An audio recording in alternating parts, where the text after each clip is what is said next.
السلام علیکم ورحمۃ اللہ وبرکاتہ۔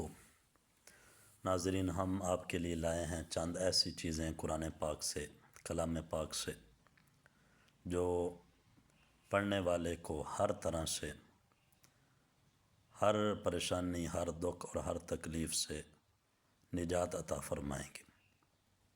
اس لیے کہ اللہ تبارک و تعالیٰ کے پاک کلام میں یہ برکت رکھی ہے رب تعالیٰ نے کہ جو بھی اس کو صدق دل کے ساتھ پڑھتا ہے تو اللہ تبارک و تعالیٰ ضرور کرم نوازی فرماتا ہے۔ سب سے پہلے آپ حضرات نے لا الہ الا اللہ الملک الحق المبین، اس کو روزانہ 100 مرتبہ پڑھنا ہے، اور جب آپ 100 مرتبہ روزانہ پڑھیں گے تو اللہ تبارک و تعالیٰ آپ کو تسلی عطا فرمائے، یعنی دل میں اطمینان اور سکون کی دولت ملے گی۔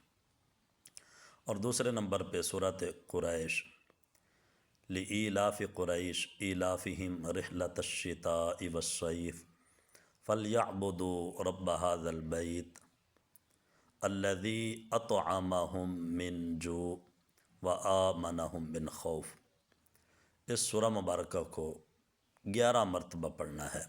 نماز فجر پڑھنے کے بعد بھی 11 مرتبہ پڑھیں، اور نماز مغرب کے بعد بھی 11 مرتبہ آپ اس سورہ مبارکہ کو پڑھیں، اور پڑھتے وقت رزق کی تنگی وہ بھی دور ہو جائے گی، اور اگر دل میں کسی دشمن کا خوف وغیرہ ہوگا تو اللہ تبارک و تعالیٰ اس خوف سے بھی حفاظت فرمائے گا۔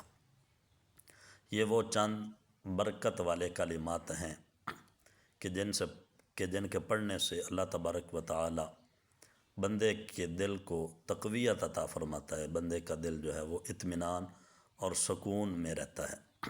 اور آج سب سے بڑی پریشانی جو لوگوں میں پائی جاتی ہے وہ دلی سکون کا نہ ہونا ہے، تو اس لیے ہم نے چاہا کہ آپ حضرات کے لیے یہ چیزیں لے کے آئیں، اور آپ ماشاءاللہ باقاعدگی کے ساتھ وظیفہ یہ کرتے رہیں، انشاءاللہ العزیز ضرور جو ہے آپ کے اوپر کرم ہوگا، اور ضرور اس کے جو فائدے ہیں وہ آپ کو محسوس ہوں گے۔ اس لیے ہمارے چینل کو سبسکرائب کریں اور دوسری ویڈیو کا انتظار کریں۔